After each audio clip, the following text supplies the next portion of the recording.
because Professor Greg Barton will join us only for first hour, but not for second hour because he will join in another agenda in Kuala Lumpur. Jadi Bapak Ibu semuanya, Prof. Greg Barton hanya bisa bergabung pada kesempatan pagi hari ini dari jam 9 sampai jam 10, karena dari jam 10 akan mengikuti webinar lainnya di Kuala Lumpur, Malaysia. Oleh karena itu, saya meminta kepada Profesor Greg Barton untuk menjadi narasumber pertama. Profesor Greg Barton adalah profesor riset bidang politik global Islam di Deakin University di Australia. Pada kesempatan kali ini, Prof. Greg Barton akan menyampaikan tentang will talk about the contribution of Indonesian Islam, especially Islamic organization Islam such as NU and Muhammadiyah. Bagaimana kemudian organisasi kemasyarakatan Islam seperti NU dan Muhammadiyah itu memiliki kontribusi yang cukup besar dalam rangka mengokohkan bangsa Indonesia sebagai bangsa yang moderat, yang memiliki kerangka berpikir dan cara pandang yang juga beragam, tidak anti pada kebinekaan, lalu kemudian bagaimana hubungannya dengan demokrasi. Karena itu, I would like to invite Professor Greg Barton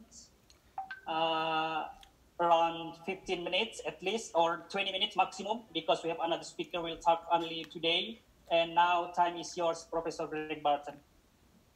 Terima kasih.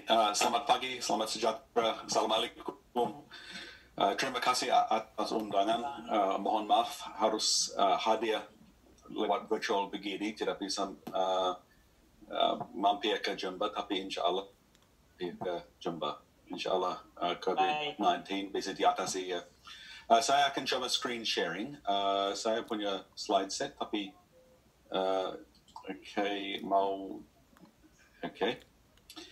slide-nya terlalu banyak, mohon maaf sebelumnya, tapi saya akan pakai dalam cara cepat.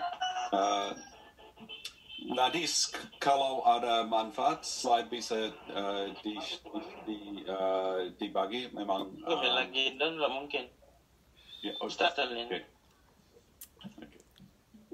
Ya. Okay, next slide. Maju. Ya.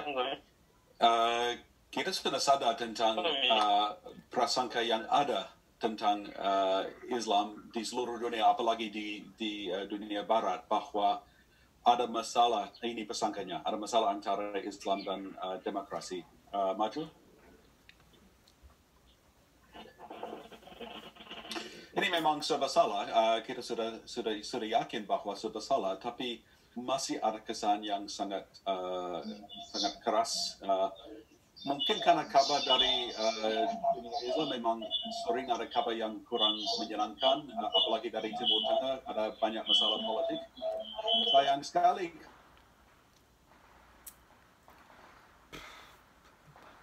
Kalau orang bisa melihat pada teladan yang ada di Indonesia, memang pengalaman di Indonesia jauh lebih positif. Mungkin Indonesia merupakan pengecualian, tapi merupakan teladan yang sangat penting. Maju.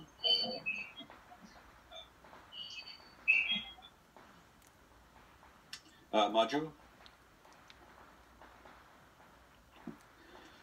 Dulu dengan Arab Spring, untuk sementara ada optimisme tentang mungkin demokrasi bisa sudah berkembang di dunia Arab atau lagi di dunia Islam.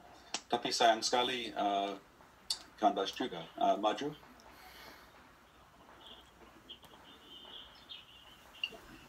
Kalau kita lihat pengalaman dari Arab Spring itu, hanya Tunisia yang berjalan dengan baik.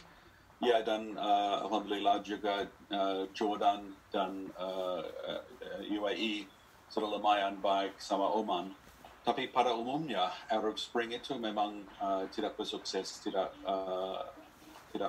mencapai harapan yang kita ada pada saat itu. Maju. Nah, mungkin bapak ibu sudah membaca buku Neda Hashimi ini, tapi Neda Hashimi pengalaman di Turki dan di Indonesia, sayangnya di Turki sekarang sudah juga ada masalah, tapi di Indonesia saya kira masih sangat jelas. Maju. bahwa bagi saya kesimpulan Neda Hashimiti sangat penting bahwa sebenarnya tidak ada masalah yang substantif antara agama Islam dan demokrasi. Cuma keadaan di Timur Tengah pada saat ini atau keadaan di negara lain memang bikin susah. Jadi secara cepat ada beberapa pelajaran yang harus diperhatikan. Pertamanya bahwa agama memang penting. Maju. Tetapi ada banyak faktor yang mempengaruhi perkembangan politik. Maju.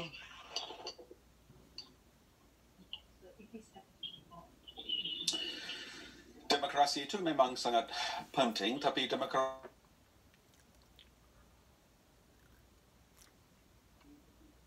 Suaranya, Prof. Ya, demokrasi itu sangat penting, tetapi demokrasi merupakan fenomena baru di dunia barat pun baru mulai, dan ada banyak negara baru yang baru muncul pada pertengahan abad yang lalu. Jadi sangat masuk akal bahwa perlu waktu, harus bertahap-tahap. Syukurnya di Indonesia dalam jangka waktu 22 tahun ini sudah berjalan dengan baik. Maju. Nah, ada banyak yang dibicarakan tentang sekularisme dan demokrasi yang liberal dan segalanya. Yang pokoknya rakyat kelihatan sangat mau ada sistem pemerintahan yang adil dan accountable. Tetapi sistem demokrasi harus berakar di tempatnya dan harus disesuaikan dengan konteks dan sejarahnya. Maju.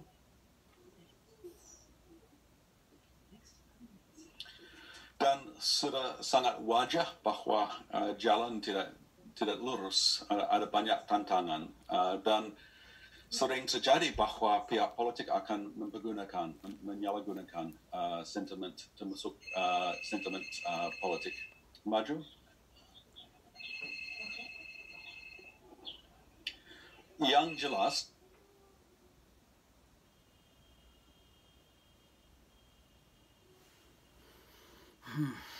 Suaranya, Prof. Suaranya. Oh ya, maaf ya, karena di-mute itu tadi. Yang jelas di 50 negara yang mayoritas penduduk itu penganut agama Islam, di dunia Islam itu mau tidak mau agama Islam harus berperan dalam bukan saja kebudayaan dan masyarakat tapi juga politik. Cuman bagaimana cara untuk memberi sumbangan dari agama yang positif dan kreatif lewat sistem politik. Jangankan bahwa hanya disalahgunakan oleh pihak politik untuk kepentingan pribadi. Maju. Jelas ada beberapa pemimpin umat, pemikir Islam yang punya ide yang sangat canggih dan komprehensif yang harus dihormati. Saya tidak setuju dengan pemahaman Said Qutb, tapi Said Qutb itu orang jujur, tapi dia punya keyakinan bahwa harus ada revolusi dan harus ada penggantian sistem secara total. Dan dia punya romantisisme tentang penerapan syariah yang akhirnya tidak tercapai. Maju.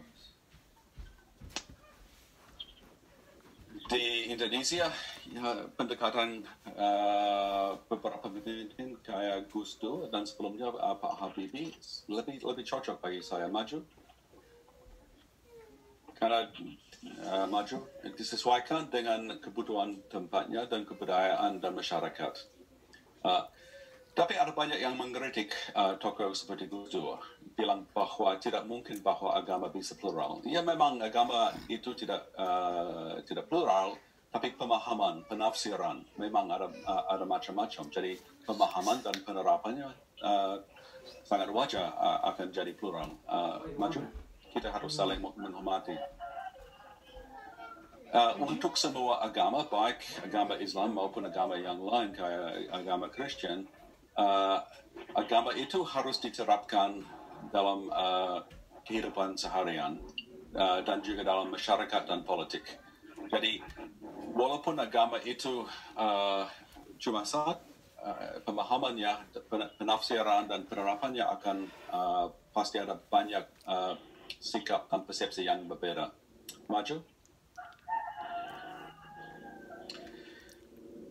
Kalau kita bicarakan agama dan demokrasi politik, religion itu, penerapan agama dalam konteks masyarakat madani sangat penting.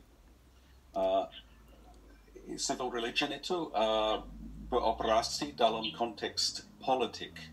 Itu merupakan titik ketemu untuk beberapa pendapat dan persepsi. Maju. Saya percaya bahwa kalau kasus Indonesia sudah dibuktikan bahwa agama Islam, umat Islam, pemikir Islam, pemimpinnya bisa memberi sumbangan yang sangat positif dan kreatif terhadap demokrasi. Memang sesuai, sangat compatible, sangat bersejalan. Hanya tergantung pada penerapan dan di kasus Indonesia sudah terbukti bahwa memang compatible. Jadi bagi saya ini merupakan respons terhadap Samuel Huntington yang bilang bahwa harus ada clash. Sebenarnya tidak usah harus ada clash. Maju. Jadi Indonesia sudah membuktikan bahwa bisa menjalani transisi demokrasi. Maju.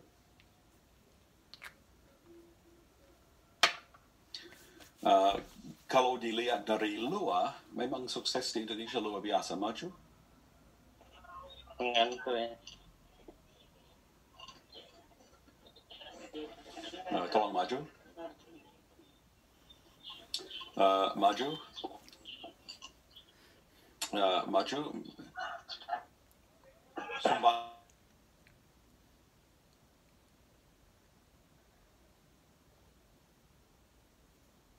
Suaranya, Prof. Karena di-mute lagi ya. Sumbangan dari organisasi massa kayak Muhammadiyah dan NU sejak dulu sangat menonjol memberi sumbangan yang jelas. Sebelum ada nasionalisme dan ada kemerdekaan. Dan sesudahnya tiap kali ada pemilu yang terbuka, sumbangannya sangat jelas. Maju. Walaupun agaknya tidak kelihatan di konteks Orde Baru karena konteksnya. Maju.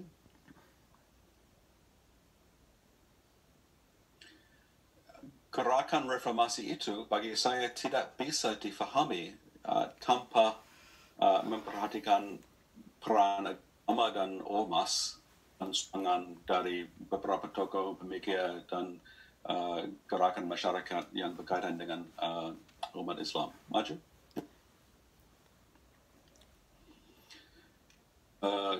Kita memang panjang dan sudah familiar, jadi saya maju.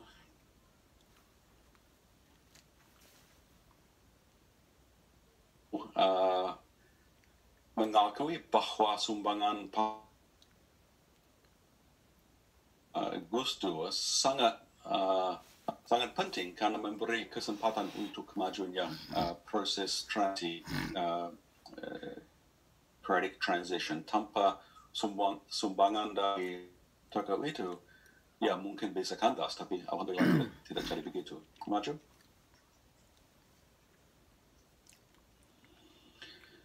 Memang ada bermacam-macam pemikiran dan pendapat tentang Islam, tapi akhirnya sudah menjadi jelas bahwa bisa diterapkan di konteks Indonesia. Maju.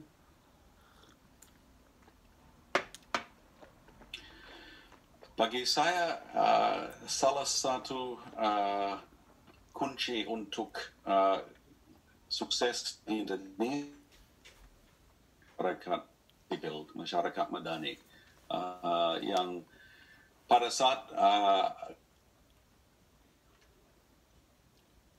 civil society yang biasa, yang sebenarnya ada civil society, ada masyarakat besar sekali dalam dalam bentuknya NU dan Muhammadiyah dan ormas yang lain, dan masyarakat Madani yang tidak kelihatan memberi sumbangan yang luar biasa.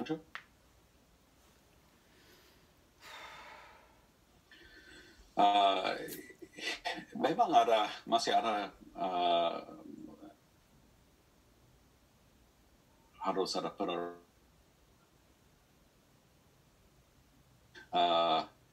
jelas PKS punya diterima oleh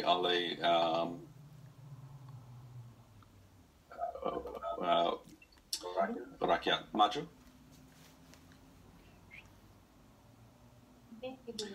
Bedanya antara pemilu 1955 dan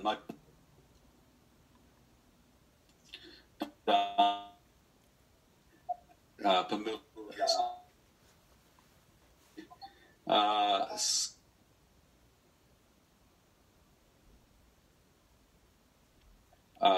ada partai yang punya PKB dan partai penerapan syariah. Maju.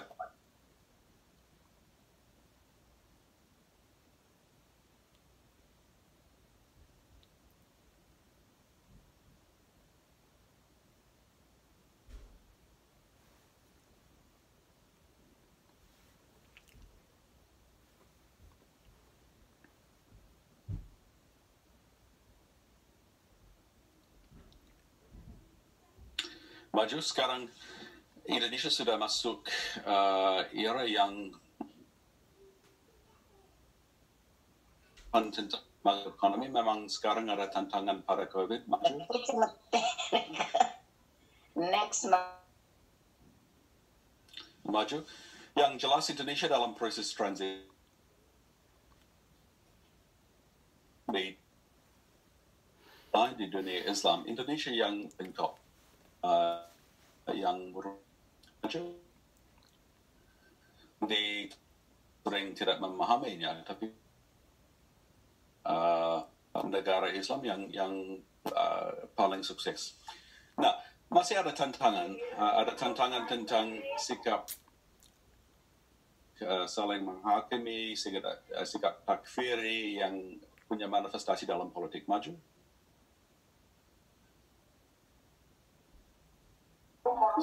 Sudah jelas dengan pengalaman tahun-tahun yang ini sangat wajar. Rakyat punya hak untuk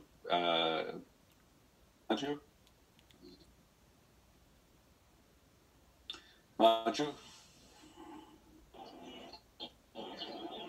Bagi sayang sekali dengan skala besar yang gerakan 212 itu memberi walaupun tidak sesuai dengan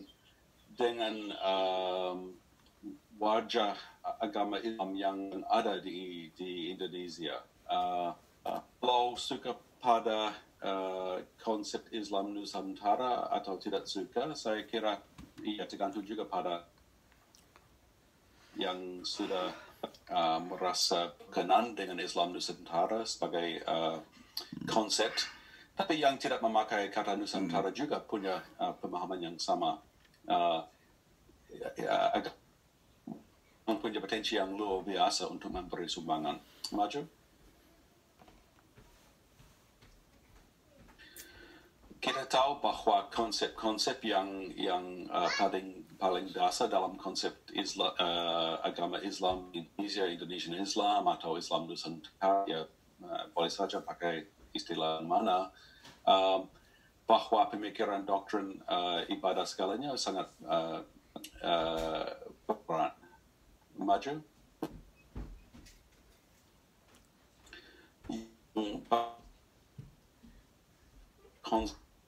Atau ekspresi Islam di Indonesia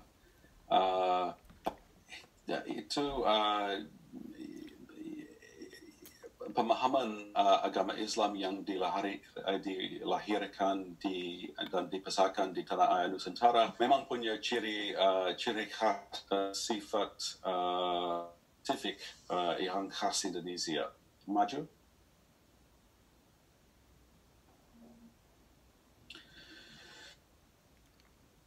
Semua agama seperti dikatakan tadi agama ditafsirkan dan menjadi lived religion. Maju. Dan yang sudah terbukti dengan pengalaman Indonesia bahwa pemahaman dan penerapan prinsip-prinsip sudah bersukses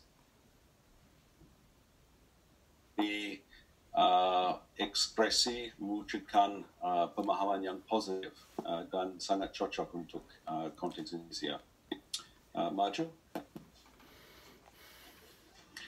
Yang pokoknya konsep Bhinneka Tunggal Ika, konsep bahwa kita harus saling menghormati dan saling menerima pendapat, ini merupakan konsep yang sangat penting dan diterima oleh umum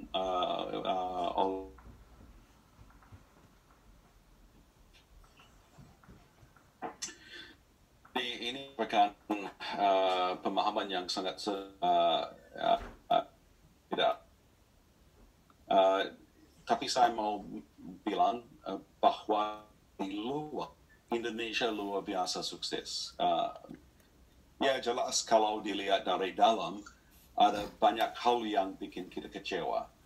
Pada umumnya menurut polling sosial rakyat Indonesia sangat tetap percaya pada demokrasi tapi sangat percaya pada prinsip demokrasi tapi sangat kecewa dengan partai politik. Itu sudah biasa. Indonesia masih dalam tahap transisi.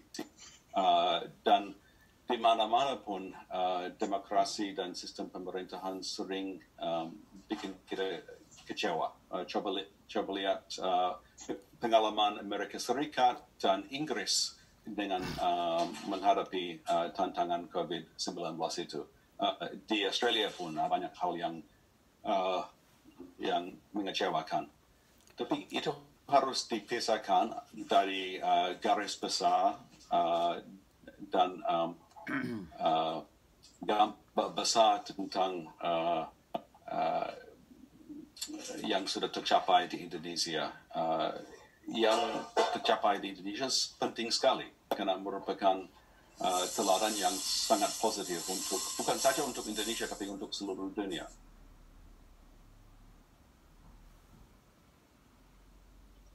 Suaranya, Prof. Di mute. Di mute, ya. Ya, mungkin sudah cukup untuk sekian. Ini merupakan pemahaman yang sangat sederhana, tidak ada yang terlalu canggih. Cuman untuk mengingatkan bahwa yang sudah tercapai di Indonesia luar biasa. Kalau dilihat dari luar, memang sangat mengesankan.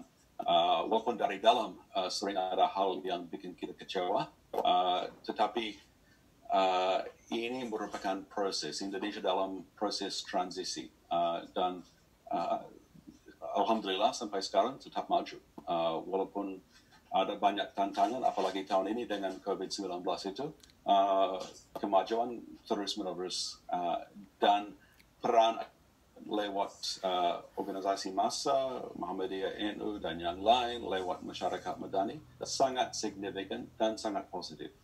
Lain hal kalau dibandingkan dengan kebanyakan negara yang ada di Timur Tengah misalnya.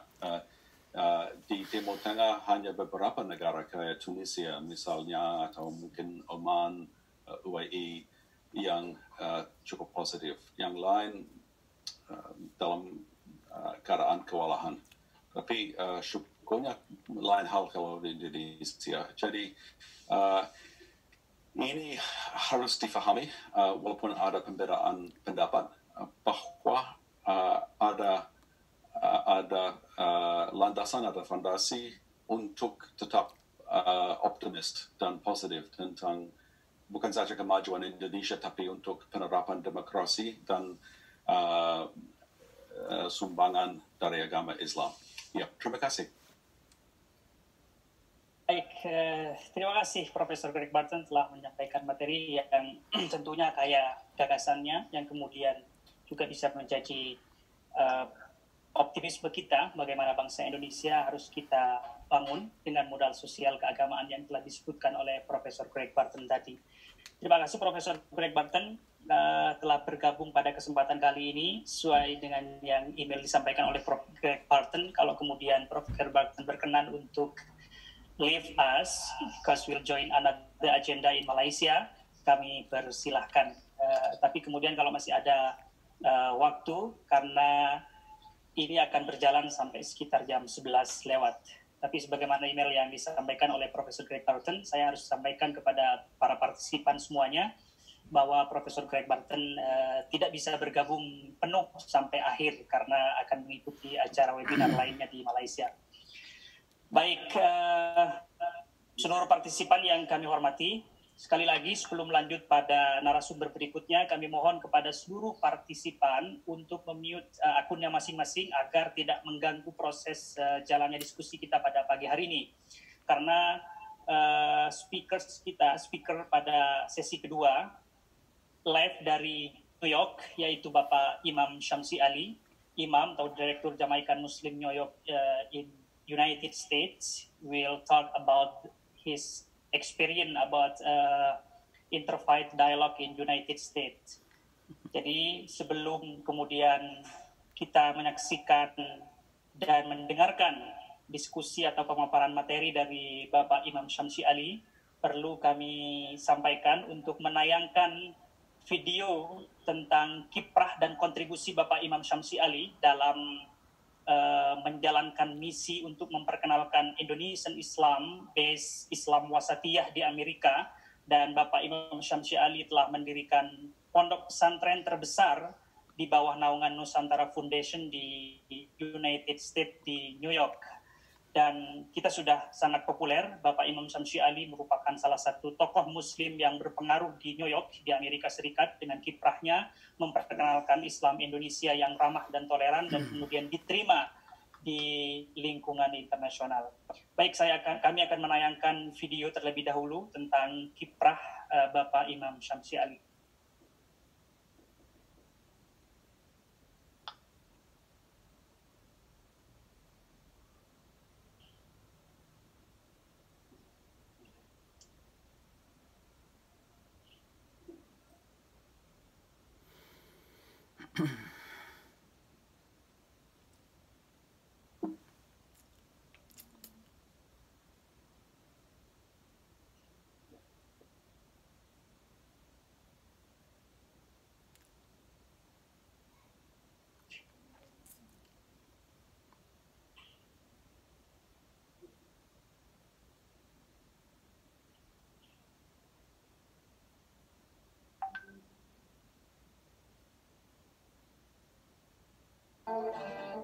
Dan berpeganglah kamu semuanya kepada tali agama Allah, dan janganlah kamu bercerai-berai, dan ingatlah akan nikmat Allah kepadamu ketika dahulu masa jahiliyah bermusuh-musuhan.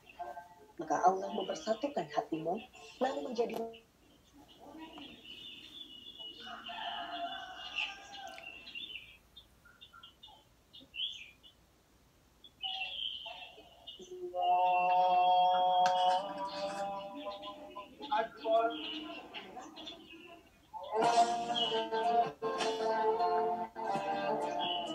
Islam hadir di bumi Amerika dan dunia dengan damai.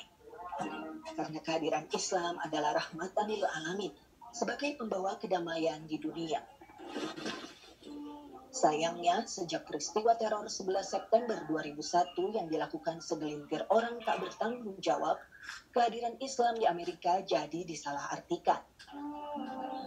Imam Syamsi Ali berusaha untuk menghilangkan stereotip tentang Islam yang sudah terlanjur terbentuk di tengah masyarakat Amerika. The land of freedom, the land of religious freedom, the land of Beliau diundang mendampingi Presiden Bush bersama pemimpin agama lainnya ketika berkunjung ke Ground Zero untuk pertama kalinya. Imam Syamsi Ali juga mewakili komunitas Muslim dalam acara doa nasional untuk Amerika di Yankee Stadium beberapa hari pasca 11 September 2001. Imam Syamsi Ali menjadi perwakilan umat dalam pertemuan ulama Amerika dalam merespon peristiwa 11 September. Usaha-usaha dialog agama yang beliau rintis sejak awal ketibaannya di negeri Paman Sam membuat ia dipercaya untuk mewakili komunitas Muslim dalam banyak perhelatan besar di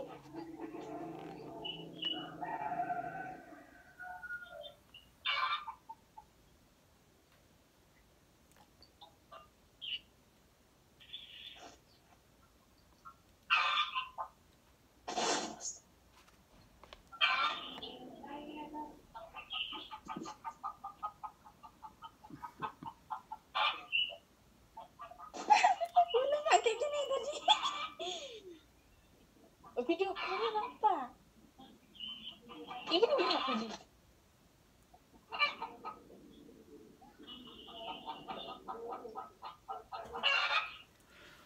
Wah.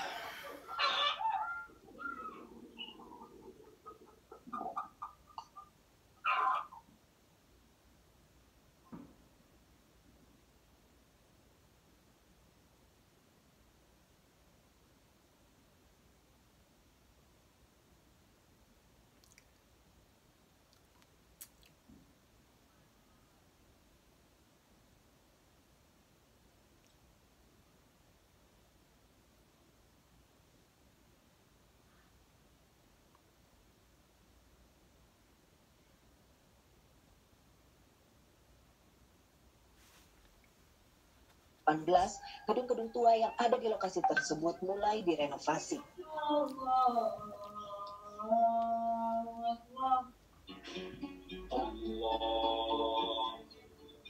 Saat ini lokasi pesantren telah dipergunakan untuk beberapa kegiatan komunitas Muslim, termasuk pelatihan kepemimpinan, pesantren tahfiz saat liburan musim panas, kegiatan olahraga, dan yang lainnya.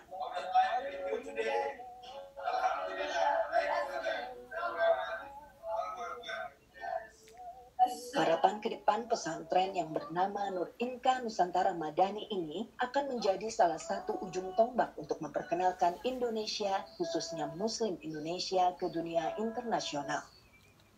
Bahkan harapan terbesar adalah kelak pesantren ini adalah satu tunas kebangkitan peradaban Islam di dunia.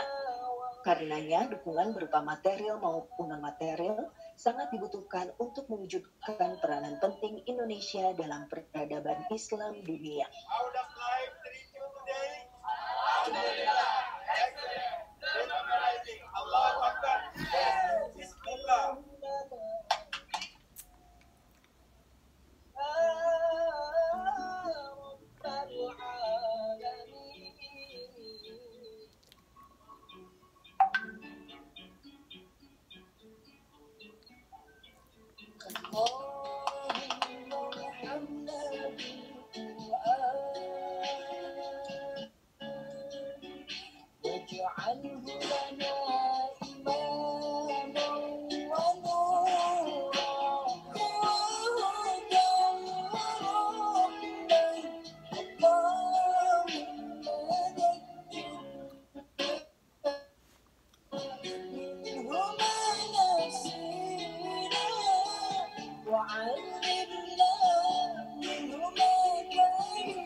Baik, itulah video kontribusi dan peran yang diperankan oleh Bapak Imam Syamsi Ali selama berada di New York di Amerika dengan pengalaman yang cukup luar biasa, kemudian memperkenalkan Islam Indonesia dan ternyata Islam Wasatiyah itu diterima di berbagai kalangan, termasuk juga di New York.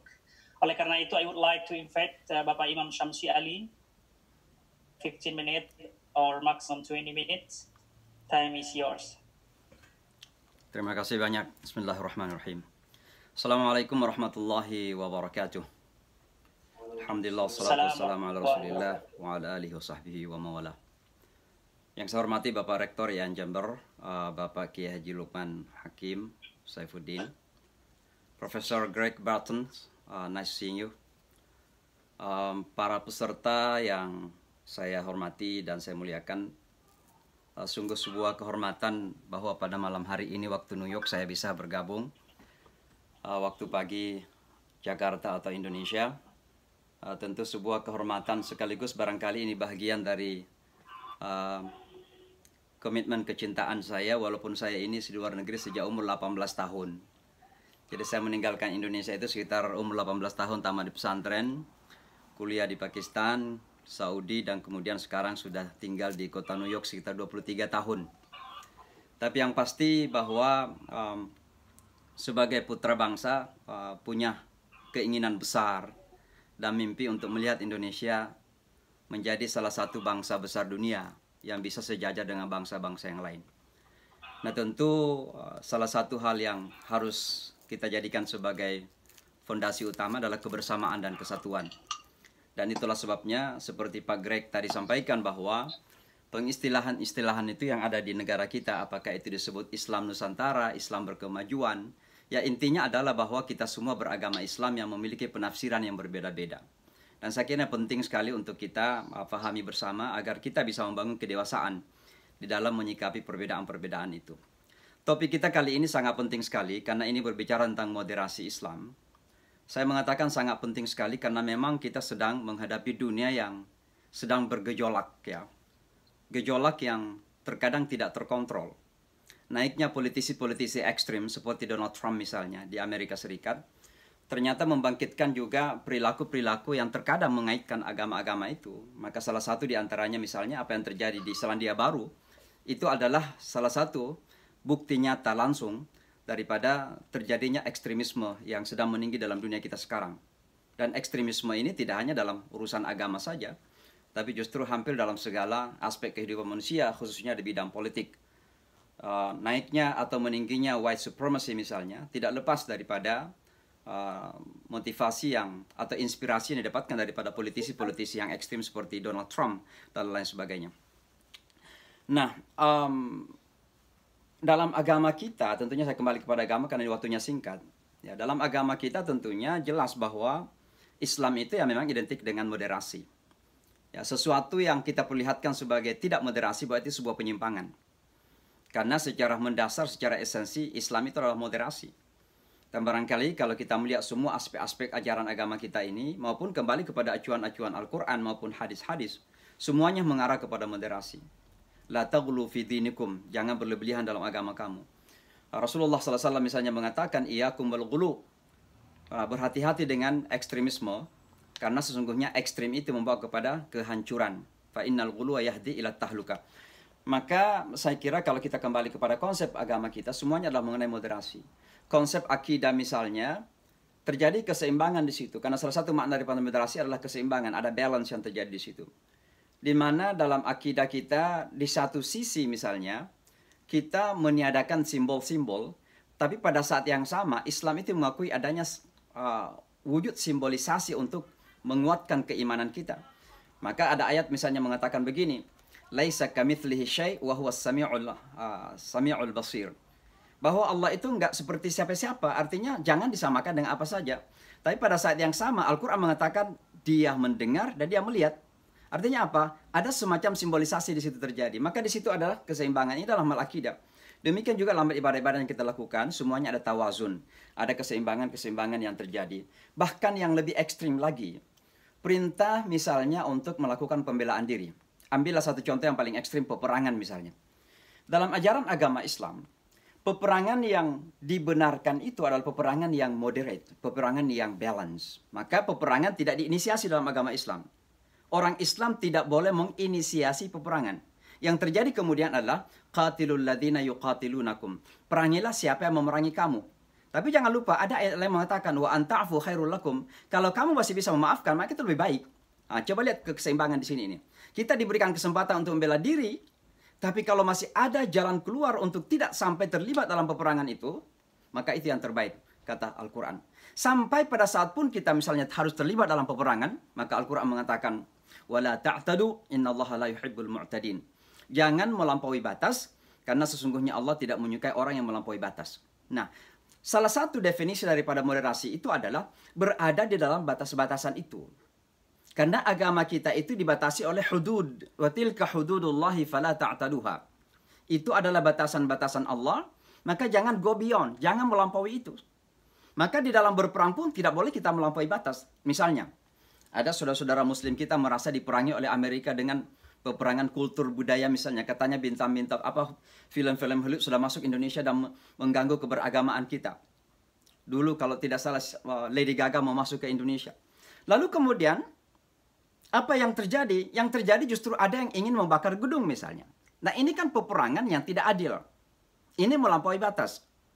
Kalau merasa diperangi secara budaya dan kultur, maka perangilah secara budaya dan kultur. Kalau merasa diperangi secara ekonomi, maka perangilah kembali secara ekonomi. Kalau merasa diperangi secara politik, maka perangi kembali secara politik. Kalau merasa diperangi secara pendidikan, maka perangi kembali ke secara pendidikan. Itu yang disebutkan dengan peperangan yang adil, just war, yang diketahui dalam dunia kita sekarang itu. Maka sekali lagi, semua dalam agama kita ini konsep-konsepnya adalah balance, tawazun. Ada keseimbangan. Demikian seterusnya dalam ajaran agama kita ini. Tapi kembali kepada definisi moderasi itu sendiri, tentu banyak sekali definisi yang bisa kita temukan. Salah satu di antaranya adalah kata al-wasatiyah dalam ayat Al-Quran. Qul inna hadhihi ummatukum ummatan wasata. Ya, bahwa sungguhnya umat inilah ummah wasatiyah. Dan terjemahan wasatiyah ternyata banyak sekali bermacam-macam yang telah disampaikan oleh para ahli. Ada yang mengatakan bahwa wasatiyah itu berarti moderation itu sendiri. Ada yang mengartikan bahwa wasatiyah itu adalah jalan tengah atau middle path dalam bahasa Inggris. Ada yang kemudian menerjemahkan wasatiyah itu sebagai justly balanced dan sebagainya. Jadi sudah begitu banyak sekali terjemahan-terjemahan yang dihasilkan oleh manusia untuk menafsirkan makna daripada wasatiyah itu. Tapi perkenankan saya menyampaikan ada 7 karakteristik utama daripada wasatiyah itu. Saya menyampaikan hanya 5 saja barangkali, kalau waktu yang terlama mungkin saja kurang dari 5.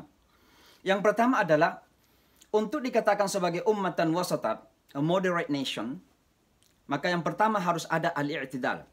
Apa i'tidal itu? Kalau kita bangkit dari ruku naik, itu i'tidal. Ya. Tapi kata i'tidal itu berasal dari kata adun. Artinya apa? Ummatan wasatiyah atau umat wasatan itu harus adil dan mampu menegakkan keadilan. Dan mohon maaf, keadilan dalam agama Islam itu tidak punya batas-batas. Tidak ada yang diistilahkan dengan keadilan Kristen, keadilan Islam, keadilan Yahudi, keadilan Hindu. Keadilan adalah keadilan.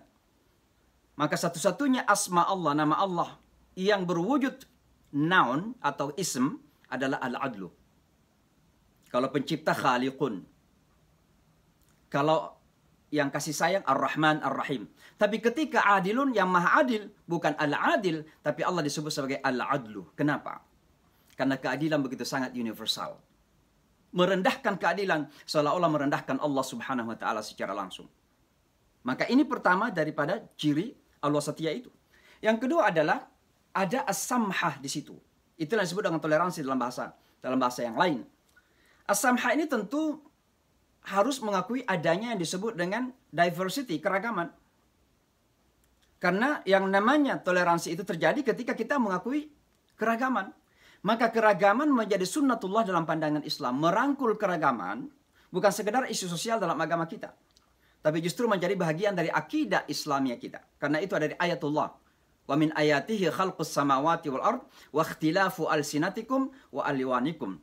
Di antara tanda-tanda kebesaran Allah itu penciptaan langit dan bumi dan ragam bahasa dan warna kulit. Ini kami sekarang ini sedang menampilkan kepada masyarakat Amerika bagaimana Islam itu adalah solusi. Di saat-saat Amerika sedang menghadapi permasalahan rasisme, kita justru tampil bahwa kita berada di pihak orang-orang hitam bukan karena kita membenci orang-orang putih. Karena bagi kita tidak melawan orang karena kulitnya. Karena Islam ini belong to everyone, every single human being. Islam itu agamanya orang putih, agamanya orang hitam, agamanya orang berwarna coklat, semuanya ada dalam agama kita ini. Dan tidak ada agama yang paling universal sebenarnya, baik dari segi konsep ajaran, daripada ajaran agama Islam ini. Dari konsep Tuhan Rabbul Alamin, bukan Rabbus Saudiin, bukan Rabbul Imaratiin atau Indonesiin. Rabbul Alamin, Malikin Nas, Ilahin Nas. Muhammad SAW rahmatan lil alamin. Al-Quran hudal linnas. Maka ajaran agama kita adalah ajaran yang paling universal. Maka as-samhah menuntut bahwa kita harus merangkul yang namanya keragaman itu. Dan alhamdulillah, kalau kita kembali kepada negara kita sendiri, Indonesia dari dulu merupakan negara yang secara tabiat alami adalah negara yang sangat ragam sekali. Dan itu tidak perlu saya jelaskan lagi. Yang ketiga adalah bahwa ummah wasatiyah itu adalah ummah yang membawa islah. Bukan sederhana salahiyah, tapi islah, membawa perubahan-perubahan, perbaikan-perbaikan. Maka orang yang beragama secara moderat pasti akan menampakkan perbaikan, bukan destruction. Akan menjadi konstruktif dalam beragama, bukan destruktif dalam beragama. Maka kalau ada orang yang beragama dan menampilkan sesuatu yang destructive attitude atau perilaku yang merusak, maka itu bukan wasatiyah namanya. Itu adalah lawan dari wasatiyah. Wasatiyah pasti menghasilkan apa yang disebut dengan al-islah, perbaikan-perbaikan. Yang keempat, bahwa wasatiyah juga ditandai oleh asyura. Dan tidak ada konsep yang paling dekat kepada syura sekarang ini daripada konsep demokrasi itu sendiri. Tentu seperti Pak Greg tadi sampaikan, bahwa demokrasi adalah sebuah konsep yang berproses, tidak sempurna. Dan perlu perbaikan-perbaikan atau tafsiran-tafsiran yang bisa menyempurnakan dari konsep tersebut. Maka syura adalah konsep demokrasi yang ada dalam agama kita. Dan orang yang paling demokratis pertama kali dalam dunia ini adalah Rasulullah SAW. Ketika beliau di Madinah, beliau bukan sekedar presiden, bukan sekedar raja, tapi beliau adalah rasul. Tapi ada satu hal yang beliau lakukan ketika itu, ketika menciptakan apa yang disebut dengan Madinah, Piagam Madinah, atau Charter of Madinah, Ahad Madinah. Saya tidak berbicara tentang konten isinya. Tapi dalam proses pembuatan Piagam Madinah itu, beliau melibatkan seluruh segmen masyarakat. Persis ketika bangsa kita menciptakan Pancasila itu sendiri. Kenapa melibatkan Yahudi? Kenapa melibatkan Kristen? Bahkan melibatkan orang-orang Arab musyrik ketika itu. Karena negara Madinah adalah milik kita bersama. Ketika sudah berada sebagai sebuah nation state, ya walaupun konsep nation state itu baru setelah revolusi Prancis, tapi anggaplah Madinah ketika itu adalah nation state, maka semua elemen masyarakat harus menjadi the owner, menjadi pemilik daripada negara tersebut. Maka Rasulullah kemudian mengajak seluruh segmen masyarakat menciptakan apa yang disebut dengan konstitusi sivik pertama dalam peradaban manusia. Itulah Rasulullah SAW. Maka itu pembuktian demokrasi sebenarnya dari Rasulullah SAW. Nah sekarang bagaimana agar agar moderasi ini bisa kita jaga? Karena ini tidak mudah memang. Apalagi dalam dunia kita sekarang ini yang penuh dengan tantangan, penuh dengan godaan sekaligus. Nah, ada beberapa hal saya ingin sebutkan singkat saja. Yang pertama adalah pentingnya pemahaman agama yang imbang. Maksudnya apa? Ini termasuk di negara kita. Kita yang tamat pesantren seperti saya. Ya, saya ini dari Muhammadiyah, pesantren Muhammadiyah. Saya tahu banyak yang hadir di sini dari NU. Tapi kita harus akui bahwa sistem pendidikan agama kita terkadang, mohon maaf, terlalu mementingkan membangun atau menumbuh suburkan emosi. Ini sangat berbahaya dalam beragama. Kenapa? Emosi diperlukan dalam beragama karena yang disebut dengan ghirah itu harus dalam beragama. Harus ada ghirah dalam beragama. Semangat dalam beragama harus ada.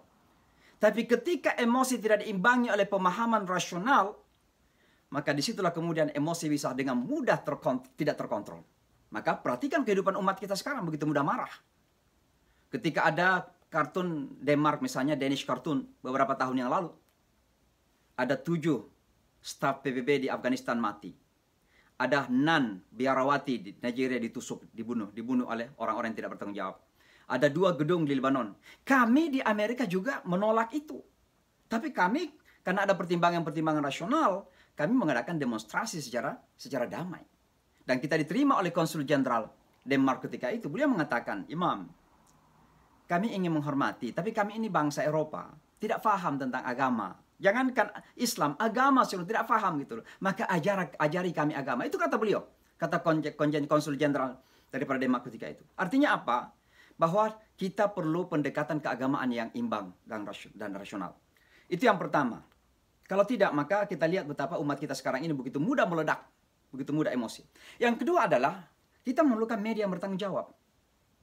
Media ini suka menjual sensasi dan capital oriented. Siapa yang memiliki modal, mereka lah menguasai media. Dan mohon maaf, saya kira di mana-mana saja. Apakah di Amerika, di Indonesia sama saja. Siapa yang punya modal, mereka menguasai media. Ya. Apalagi di zaman media sosial sekarang ini yang penuh dengan hoax. Nah, media diperlukan sekarang untuk mengambil tanggung jawab dalam usaha untuk menjaga moderasi kita, termasuk moderasi beragama itu. Saya ingat, ini satu cerita saya ingin sampaikan dulu. Di tahun 2010 itu kami masyarakat muslim ingin mendirikan masjid di kota New York. Kebetulan saja kami ingin mendirikan masjid itu tidak jauh dari Ground Zero, 2 blok dari Ground Zero. Nah, apa yang terjadi? Ketika kita pertama kali mencanangkan ini, tidak ada masalah. Masyarakat tenang saja. Tapi tiba-tiba media kemudian memframe bahwa pembangunan masjid dekat Ground Zero itu dan diistilahkan sebagai Ground Zero Mosque atau Masjid Ground Zero, dianggap sebagai simbol kemenangan umat Islam melawan Amerika. Makanya dibangun masjid dekat Ground Zero. Maka marahlah masyarakat kota New York. 70% masyarakat New York menolak masjid tersebut. Tapi alhamdulillah kedekatan kami ketika itu dengan wali kota New York namanya Michael Bloomberg. Nah, ini ada fotonya di belakang saya. Ini saya memberikan konferensi pers bersama Michael Bloomberg ketika itu. Beliau justru mati-matian membela proyek masjid kita itu. Saya tanya, Mr. Mayor, pertama Anda Yahudi. Yang kedua Anda adalah wali kota New York yang 70% penduduknya menolak masjid itu. Kenapa Anda mendukung proyek masjid ini? Apa kata beliau? Saya tidak mendukung proyeknya. Saya tidak mendukung juga Islam dan Muslimnya. Yang saya pertahankan adalah konstitusi saya. Karena konstitusi saya mengatakan bahwa semua orang punya hak untuk menjalankan agamanya. Dan Anda punya hak untuk menjalankan agama Islam Anda. Membangun masjid adalah bagian daripada menjalankan agama Islam itu. Nah, tentu ini yang kedua. Yang ketiga adalah untuk menjaga moderasi ini sangat penting sekali. Adalah memposisikan politik dalam kerangka beragama dan agama dalam kerangka perpolitikan. Saya di sini tidak ingin mengatakan bahwa harus dipisahkan agama dengan politik. Karena sejujurnya hampir di semua agama itu politik dan agama susah untuk dipisahkan. Amerika saja sebagai negara sekuler, dideklarasikan sebagai negara sekuler, tidak bisa memisahkan agama dari sentimen politik. Atau politik bahkan dari sentimen agama. Tapi yang diperlukan adalah memposisikan pada posisi yang benar. Yang salah kemudian adalah ketika agama dipakai sebagai alat untuk kepentingan politik. Dan itulah yang sering terjadi. Betapa Islam kita rendahkan dan kita jadikan sebagai kendaraan politik. Dan mohon maaf, di sini juga banyak pimpinan-pimpinan agama yang kemudian menjadi agen politik. Oleh sebab itulah maka perlu untuk kita tempatkan di mana agama, di mana politik, dan kemudian apa hubungan antara agama dan politik. Ini sangat penting sekali. Sebab jika tidak, maka terjadi ledakan kemarahan. Dan ini masih kita sebagai bangsa Indonesia, kita masih merasakan ini. Sisa-sisa pemilu kemarin di Indonesia. Betapa begitu terpecahnya bangsa ini, karena terkadang kita tidak bisa memposisikan di mana seharusnya agama berada, di mana politik berada. Dan apa hubungan antara keduanya. Ini yang ketiga, singkat saja. Lalu yang keempat dan terakhir sekali adalah, untuk kita bisa menjaga moderasi dalam beragama ini, diperlukan untuk menghadirkan sense of justice di tengah masyarakat kita. Dan disinilah perlunya negara untuk hadir. Termasuk justice, economic justice, keadilan perekonomian, keadilan politik. Ketika masyarakat merasakan hilang daripada keadilan itu, maka yang paling mudah untuk dijadikan sebagai kendaraan dalam mengekspresikan ketidakpuasan itu adalah agama. Karena sekali lagi agama menyangkut dengan emosi kita. Dan oleh karenanya harus kita menghadirkan sense of justice, rasa keadilan di tengah-tengah masyarakat kita. Mungkin pada tatanan global sekarang ini, sering kita melihat kenapa orang Islam begitu benci kepada orang Yahudi. Padahal kita nggak membenci orang Yahudi karena Yahudinya. Yang terjadi kemudian adalah karena orang-orang Israel atau Israel masih mencaplok tanahnya orang Palestina. Itu saja. Nah, kalau justice sudah diberikan kepada orang Palestina, saya yakin kita akan kembali hidup rukun. Karena dalam pengalaman kami berdialog dengan masyarakat Yahudi, kami mendapatkan bahwa tidak ada agama yang paling mendekat dan mirip daripada agama Islam dan agama Yahudi itu. Dan ini mungkin perlu kita bicarakan pada waktu-waktu yang lain. Nah, saya mungkin ingin menyimpulkan saja begini ya. Kalau kita melihat Indonesia kita, maka alhamdulillah tidak ada alasan bagi kita untuk sebenarnya kemudian jauh daripada moderasi Islam itu. Pertama, karena dalam kehidupan berbangsa dan bernegara kita, ada Pancasila yang menjadi penganyam dari keragaman kita. Dan itu sudah menjadi konsensus bangsa. Mungkin dalam istilah Pak Kiai Ma'ruf itu adalah mithaq kalau tidak salah. Mithaqun. Jadi sebuah perjanjian yang sudah terjadi di antara semua anak-anak bangsa ini. Yang kedua, Islam dan karakter kebangsaan. Seperti Pak Greg tadi sampaikan, bahwa ketika Islam sampai di sebuah tempat, maka Islam itu datang tidak merubah daripada budaya dan kultur setempat, justru datang untuk menyempurnakan. Maka istilah hadis Nabi jelas, innama bu'itsu li utammima. Ya, bukan mengganti, tapi menyempurnakan. Maka ketika Islam datang ke Indonesia, karakter budaya, karakter kebangsaan kita yang begitu sangat Islami tinggal dikonfirmasi saja oleh agama Islam kita. Maka karakter keislaman dan karakter kebangsaan adalah dua hal yang menyatu di Indonesia kita, dan tidak ada alasan untuk kita kemudian keluar dari rel-rel keislaman kita, karena itu sudah merupakan karakter kebangsaan kita. Yang kedua adalah sejarah panjang Nusantara kita diakui oleh dunia bahwa yang namanya moderasi ada di Indonesia, kerukunan, toleransi, ya kerjasama, ta'awun, gotong royong karena bahasa kita dan seterusnya. Dan yang terpenting adalah alhamdulillah Indonesia adalah negara muslim terbesar dunia, tapi sekaligus adalah negara demokrasi ketiga dunia. Dan tadi sudah disampaikan dengan baik oleh Pak Greg bagaimana pada tingkatan tertentu keberhasilan demokrasi di Indonesia. Sekali lagi, Indonesia tidak sempurna, tapi Indonesia masih merupakan tempat negara yang ideal dalam hal kehidupan berdemokrasi, dan termasuk dalam kehidupan antar ragam manusia. Apakah itu antar agama, apakah itu antar ras, ternyata Indonesia sangat ideal. Kenapa saya mengatakan ideal? Karena kami yang mengalami di Amerika. Amerika yang hampir kemana-mana berkeliling mengkampanyekan yang namanya demokrasi, kebebasan beragama, yang namanya kesetaraan. Ternyata Amerika sekarang nampak wajahnya. Kita mengalami apa yang disebut Islamofobia meninggi sangat luar biasa. Kalau dulu saya katakan Islamofobia ada di pinggir-pinggir jalan, sekarang justru Islamofobia keluar dari White House. Karena seorang yang anti-Islam menjadi penguasa di Amerika Serikat. Maka alhamdulillah di Indonesia, Bapak Lukman, mantan Menteri Agama kita, pasti ya telah mengayomi semua. Bahwa semua putra-putri bangsa, apapun agamanya, berada di bawah pengayoman beliau sebagai Menteri Agama ketika itu. Tidak dibeda-bedakan. Kita di sini memperjuangkan, di kota New York ya, kami memperjuangkan 7 tahun untuk mendapatkan liburan sekolah saja di saat Idul Fitri, Idul Adha. Hanya sekolah saja. 7 tahun kami perjuangkan. Alhamdulillah sekarang sudah diliburkan. Tapi di Indonesia, teman-teman Konghucu begitu Pak Gus Dur naik jadi presiden, langsung dikasih begitu kan. Tidak perlu perjuangan yang panjang. Kenapa? Itu tabiat kebangsaan kita. Maka sekali lagi jelas bahwa Indonesia dan Nusantara kita adalah negara yang sangat ideal bagi semua untuk bisa merasakan yang namanya kehidupan bernegara bersama di bawah sebuah tatanan yang moderat tersebut. Nah tentu saya ingin akhiri dengan mengatakan begini, bahwa dalam sebuah tatanan masyarakat, bangsa dan negara itu pasti istilah mayoritas dan minoritas itu selalu ada. Dan itu nggak bisa kita hilangkan, karena itu realita kehidupan. Ada yang mayoritas, ada yang minoritas. Masalahnya kemudian, tantangannya kemudian adalah bagaimana agar mayoritas ini bisa mengayomi dan minoritas itu bisa tahu diri. Mohon maaf kalau saya menyampaikan dengan cara seperti itu. Karena kami di Amerika merasa dilindungi oleh undang-undang. Kalau dari segi konstitusi, Amerika ini sangat luar biasa. Menjamin semuanya, hak semua dijamin. Buktinya kami bisa melakukan ibadah kapan dan di mana saja. Ada jaminan dari undang-undang. Tapi kami sadar bahwa walaupun kami dijamin oleh undang-undang, ya kami namanya juga minoritas.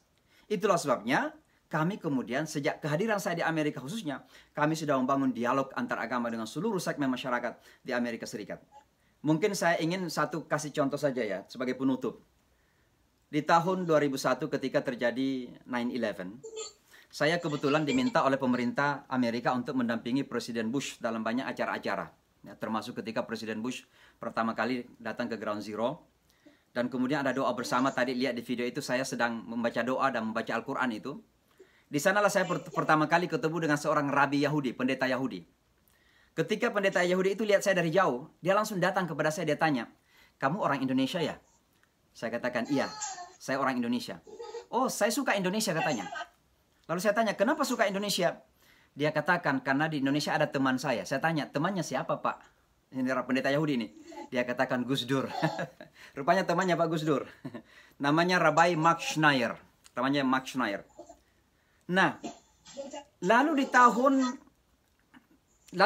2004, ketika Paus Yohanes II meninggal dunia, saya diundang oleh sebuah televisi di kota New York namanya CBS untuk diwawancarai tentang Interfaith Outreach atau kegiatan Interfaith Paus Yohanes II, Pope John II. Saya mewakili Islam, kemudian ada seseorang pendeta Yahudi mewakili Yahudi, karena ini dari perspektif non-Kristen. Ketika saya mau berjabat tangan dengan Yahudi itu, dia tidak mau menerima tangan saya. Dia nggak mau jabat tangan.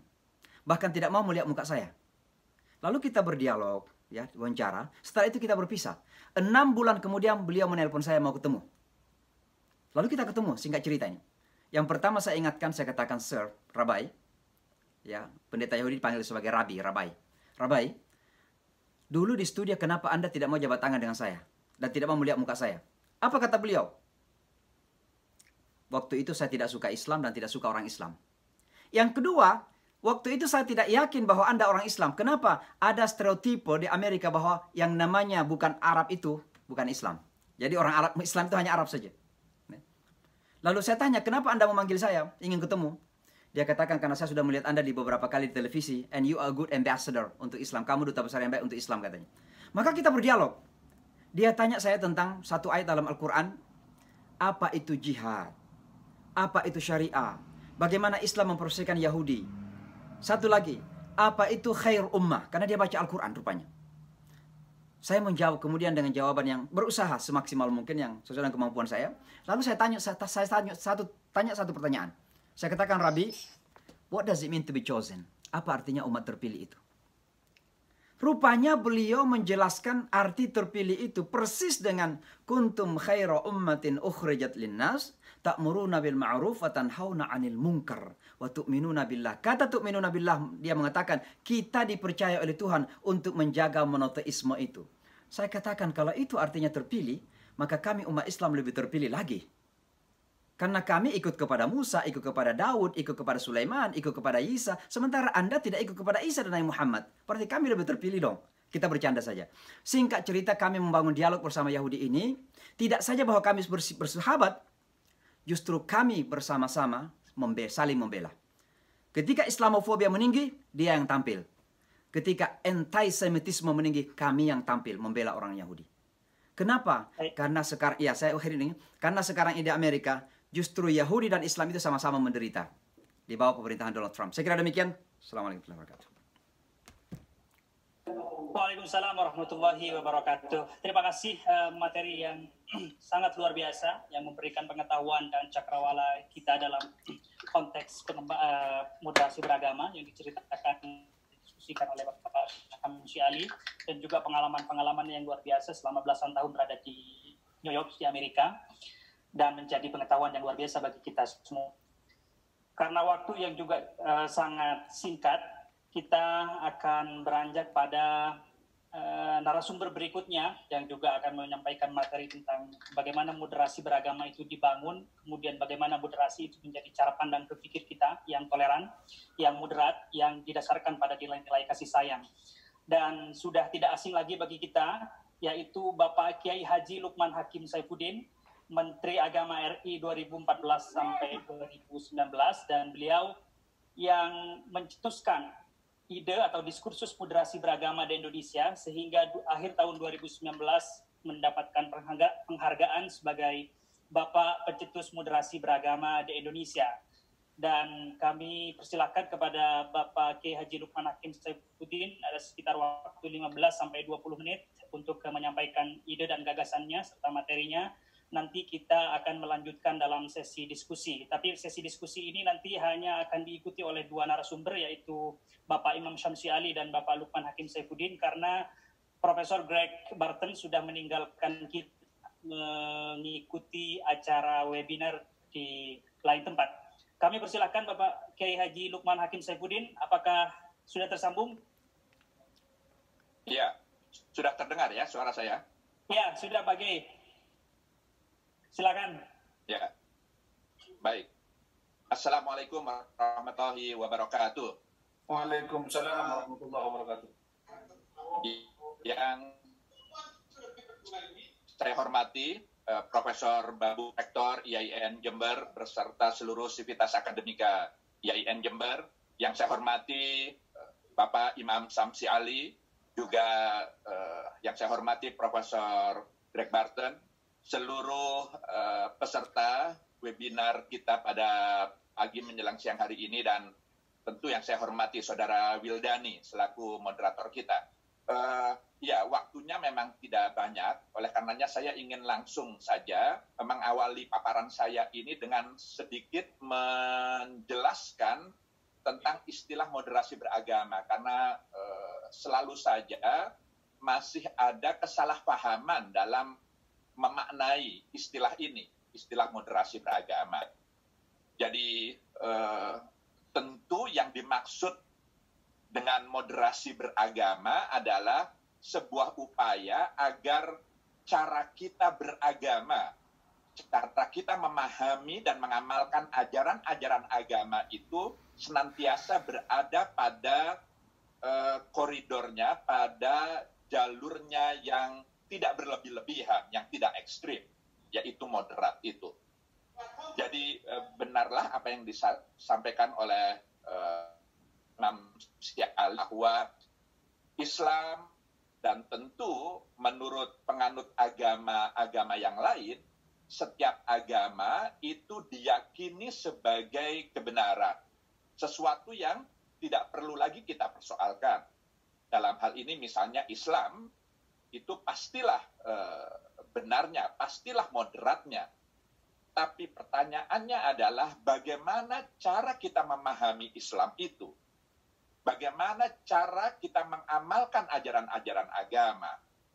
Maka ketika agama itu membumi, maka dia hakikatnya adalah hasil tafsir, hasil proses penerjemahan dan penafsiran dari manusia yang hakikatnya makhluk terbatas.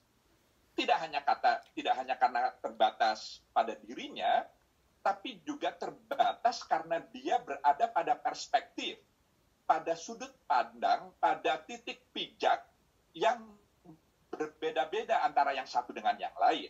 Maka ketika titik pijak itu berbeda dalam memaknai sebuah esensi atau substansi ajaran agama, maka disitulah muncul keragaman tafsir dari ajaran agama itu sendiri.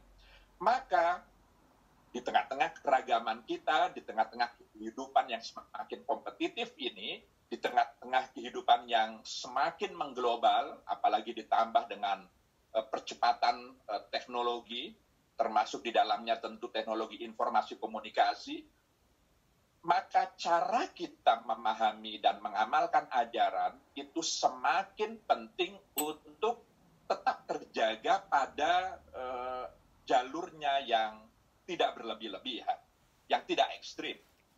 Karena, sekali lagi, kita bisa terjebak pada penafsiran yang berlebih-lebihan, yang terlalu tekstualis, yang terlalu konservatif, bahkan saya sering mengatakan ultra konservatif, menerjemahkan teks tanpa melihat konteks, misalnya, atau kutub ekstrim yang lain, yang terlalu liberal, yang terlalu bebas tanpa batas, sehingga memaknai teks itu hanya melihat konteksnya dan lalu kemudian tercerabut dari teksnya itu sendiri. Jadi dua kutub ekstrim yang ada di tengah-tengah kita ketika kita mencoba memahami ajaran agama itu selalu menjadi tantangan tersendiri. Maka moderasi beragama menjadi semakin relevan dan semakin memiliki tingkat urgensi yang tinggi di tengah-tengah kehidupan yang semakin kompetitif ini. Nah, oleh karenanya terkait dengan tema kita, masa depan bangsa, dalam bingkai moderasi beragama, saya ingin menitipkan pesan kepada perguruan tinggi keagamaan kita, karena ini kan kita berada dalam komunitas dunia akademik, begitu. Kita tahu bahwa moderasi beragama itu adalah sebuah cara upaya bagaimana agar sebuah tatanan kehidupan kita bersama itu bisa kita rubah, karena kita sekarang menghadapi tidak hanya gejala tapi juga sudah muncul fenomena-fenomena meskipun ini sifatnya sporadis, begitu ya, kasuistik, tapi ini sesuatu ancaman bagi kehidupan peradaban kita, yaitu cara beragama yang ekstrim, yang lalu kemudian menimbulkan tindak kekerasan, yang lalu kemudian menimbulkan cara-cara pemaksaan kehendak dengan menggunakan cara-cara kekerasan, tindakan-tindakan radikal ekstrim itu. Maka di sini ada 3 hal yang harus dipahami dan lalu kemudian kita sikapi secara lebih proaktif. Pertama adalah nilai atau norma agama itu sendiri. Itu apa? Saya senang tadi Imam Samsi Ali telah menyebutkan beberapa tolok ukur atau parameter dari apa itu sesungguhnya agama yang moderat itu. Yaitu tadi beliau sebutkan ada al-adalah, keadilan, ada toleransi, ada perbaikan, bahwa setiap agama pastilah mengajak kepada perbaikan, lalu juga ada demokrasi, syuro, dan tentu banyak yang lain. Saya bisa menambahkan, dan kita semua bisa menambahkan, yaitu nilai-nilai kemanusiaan. Setiap agama pastilah tinggi derajat martabat kemanusiaan. Sehingga ketika ada pemahaman keagamaan, apalagi perilaku keagamaan, yang justru mendegradasi, merendahkan, bahkan menghilangkan harkat, derajat, martabat kemanusiaan, maka itu adalah pemahaman keagamaan yang sudah berlebih-lebihan, yang sudah ekstrim, gitu. Kita bisa identifikasi, kita bisa inventarisasi apa saja tolok ukur parameter dari cara kita beragama yang moderat itu. Nilai-nilai kemanusiaan, persamaan di depan hukum, misalnya menjunjung tinggi hak asasi manusia, misalnya, dan seterusnya. Penjagaan atau pemeliharaan kita terhadap lingkungan, misalnya, dan banyak sekali kita bisa pilih ini. Nah, terkait dengan nilai ini, maka perguruan tinggi kita semua, kaum moderat, mestilah mampu melihat hal-hal seperti ini secara dinamis. Mengapa? Karena ketika kita ingin menjadi moderat, persyaratan dasar yang harus kita miliki adalah kita harus mengetahui kedua kutub ekstrim, baik yang kanan maupun yang kiri. Jadi kalau kita ingin berjalan secara berkelompok, dan ketika kita ingin memposisikan diri di tengah, maka kita harus mengetahui jumlah kelompok kita ini seperti apa. Kutub-kutub ekstrimnya itu ada di mana. Nah, kalau kita berjalan bertiga orang, maka saya harus tahu posisi orang pertama dan orang ketiga itu di mana, sehingga saya bisa ada di tengah, menjadi nomor 2. Tapi kalau saya berjalan 100 orang, maka bukan nomor 2 lagi yang ada di tengah. Dan seterusnya, dan seterusnya. Maka karena kedua kutub ekstrim ini selalu berubah, karena mereka dinamis, karena mereka juga, cara mereka beragama, cara mereka memahami dan mengamalkan ajaran agama itu juga hakikatnya bentuk respon terhadap lingkungan strategis mereka, maka ekstremitas ini juga sangat dinamis.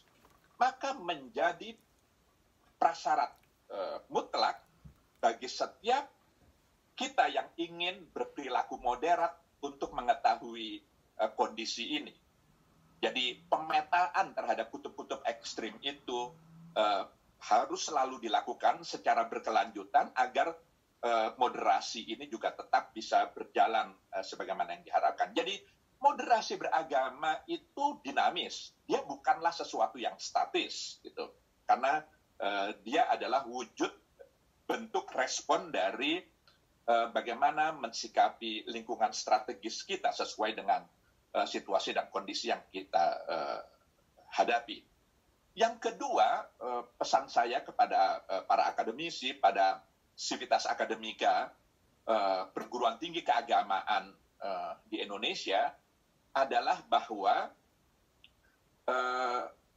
kita menurut hemat saya harus menyiapkan ekosistem yang baik. Karena nilai cara kita memahami apa itu substansi dan esensi pokok ajaran agama itu harus membumi tapi lalu kemudian bisa jadi budaya, harus bisa menjadi tradisi. Itulah kenapa ketika saya masih menjabat Menteri Agama, alhamdulillah tentu berdasarkan bantuan teman-teman, moderasi beragama telah masuk ke dalam RPJMN, Rencana Pembangunan Jangka Menengah 2020-2024. Itu artinya bahwa hal ihwal moderasi beragama ini tidak hanya menjadi urusan tanggung jawab Kementerian Agama, sebuah institusi negara yang bertanggung jawab untuk mengatur kehidupan keagamaan, tapi ini sudah menjadi tanggung jawab seluruh kementerian dan lembaga yang ada di pemerintahan di negara kita tercinta. Karena tadi itu cara pandang moderat itu menjadi sesuatu yang mutlak. Saya sering mengatakan di banyak kesempatan, kita bisa melahirkan ratusan ribuan, bahkan jutaan para teknokrat, para cendekia di bidang apa saja, insinyur, dokter, ekonom, ahli hukum, kita bisa sebut semua ahli. Tapi kalau mereka cara beragamanya itu ekstrim, cara memahami dan mengamalkan ajaran agamanya itu ekstrim, apapun agama yang dianutnya, maka semua itu menjadi tidak ada maknanya. Maka kita bersyukur moderasi beragama sudah masuk RPJMN 2020-2024, itu artinya ekosistem ini harus kita sempurnakan. Misalnya, teman-teman perguruan tinggi harus mampu memberikan kontribusi pemikiran apa indikator capaian keberhasilan dari implementasi program-program yang terkait dengan moderasi beragama di semua kementerian dan lembaga. Atau misalnya ketika kementerian lembaga dituntut untuk membuat rencana strategis yang terkait dengan penerapan program-program moderasi beragama, itu bagaimana panduannya, bagaimana pedomannya. Karena tentu tidak semua kementerian lembaga punya wawasan pengetahuan yang cukup untuk bisa merumuskan hal-hal seperti itu. Maka mereka perlu dibantu dengan sebuah panduan atau pedoman. Maka hal-hal seperti ini sekedar contoh saja bagaimana ekosistem supaya moderasi beragama itu tidak hanya berupa wacana saja, tidak hanya berhenti pada wawasan saja, tapi dia sudah mampu teraplikasi, terimplementasi dalam kehidupan keseharian kita yang lalu kemudian membudaya itu. Karena moderasi beragama bagian yang tidak terpisahkan dari strategi kebudayaan kita. Yang ketiga, setelah nilainya tadi, lalu kemudian ekosistem, yang ketiga tentu role model, uswah teladan, bahwa sebuah gagasan baik, sebaik apapun, dalam ekosistem yang juga baik, tidak punya makna yang berarti ketika tidak ada yang memerankan, yang mencontohkan, yang menjadi role model dari apa itu moderasi beragama. Oleh karenanya, lagi-lagi perguruan tinggi dituntut untuk merumuskan modul-modul bagaimana kita mensosialisasikan tidak hanya pemahaman, tapi juga pengamalan moderasi beragama yang parameternya tadi itu telah disumbangkan oleh Imam Samsi Ali tadi itu. Nah, dalam konteks inilah kita bersyukur, Profesor Greg Barton tadi juga menjelaskan, Indonesia meskipun masih dalam tahapan transisi, dinilai oleh kalangan luar termasuk yang cukup berhasil menyandingkan antara Islam dan demokrasi. Tapi menurut saya, ini sesuatu yang akan terus dinamis. Karena cara kita memahami Islam itu kan tidak statis. Itu Islam atau apapun agama, saya bicara Islam karena dalam konteks Indonesia ini adalah agama yang dipeluk oleh mayoritas penduduk Indonesia, tapi secara keseluruhan pemahaman kita terhadap esensi agama itu pastilah dinamis. Bukan saja karena diri kita yang berubah, tapi juga lingkungan strategis kita berubah. Maka akan selalu menarik dan menjadi tantangan kita bagaimana esensi agama itu dihadapkan atau dipersandingkan dengan politik misalnya, dengan negara, dengan budaya misalnya, dengan banyak hal. Belum lagi istilah-istilah tadi yang disampaikan, makna jihad yang sesungguhnya itu apa, istilah hijrah. Sekarang ini kan muncul fenomena hijrah dalam makna yang sangat sempit gitu, yang dialami atau yang dialami oleh para selebriti kita gitu. Jadi ini penting supaya tadi itu buat saya menarik terkait dengan istilah politisasi agama misalnya. Mana yang harus didorong dan mana yang harus dihindari.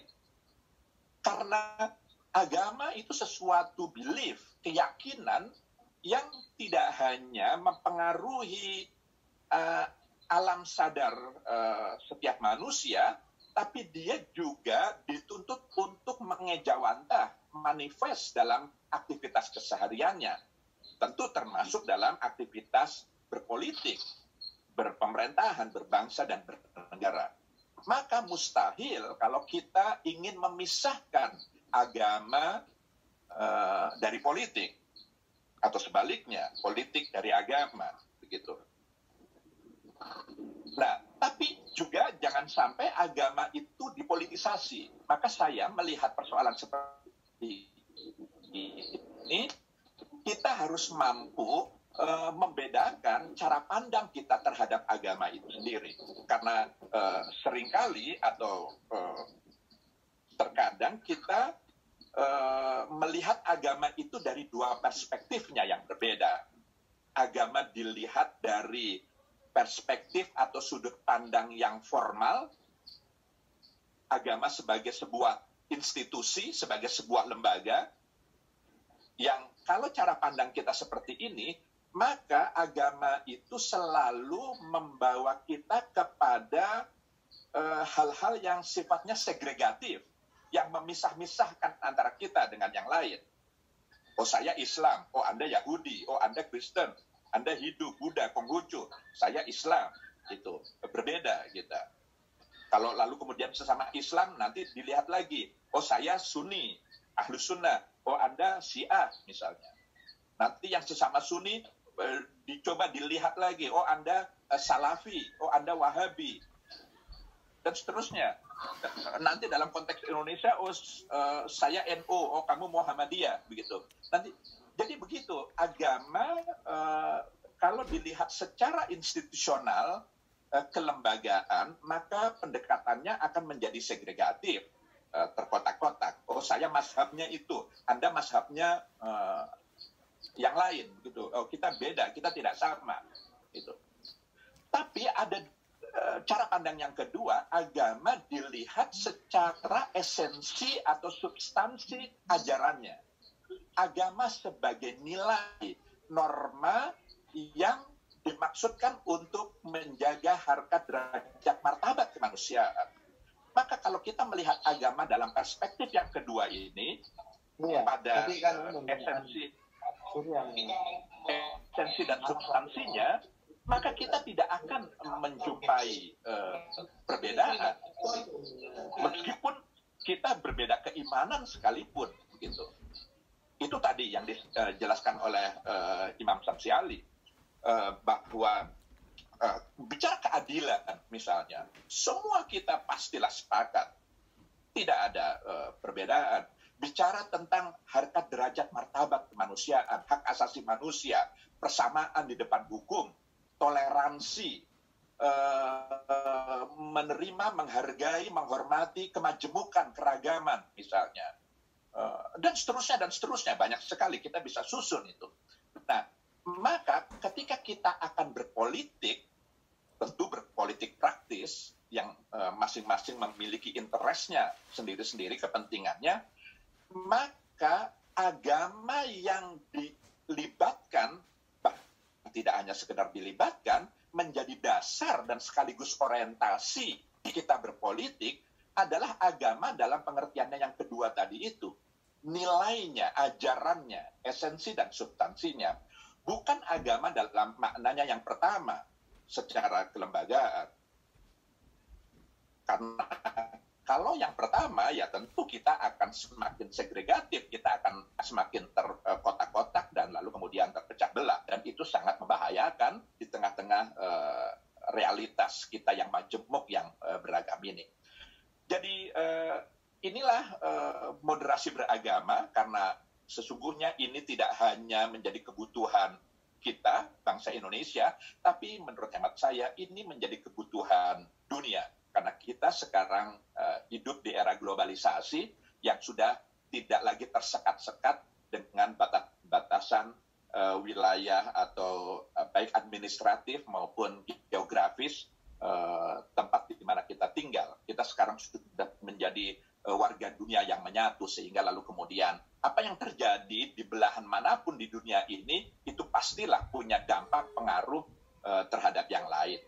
Maka sekali lagi, moderasi beragama adalah upaya bagaimana agar cara kita memahami agama, cara kita mengamalkan agama itu tetap moderat. Jadi mengakhiri paparan ini, yang dimoderasi itu bukan agamanya, karena agama pastilah moderat. Yang dimoderasi adalah cara kita beragama. Demikian saya harus hentikan sampai di sini. Dan saya kembalikan kepada moderator. Wassalamualaikum warahmatullahi wabarakatuh. Waalaikumsalam warahmatullahi wabarakatuh. Terima kasih banyak kami sampaikan kepada Bapak Kiai Lukman Hakim Saifuddin dengan waktu yang terbatas, tapi materinya cukup komprehensif dan kemudian menjadi bekal bagi kita, optimisme kita sebagai bangsa dan kekuatan secara kolektif untuk kemudian menjadikan moderasi beragama sebagai cara pandang kita untuk menjalani kehidupan keagamaan kita sehari-hari.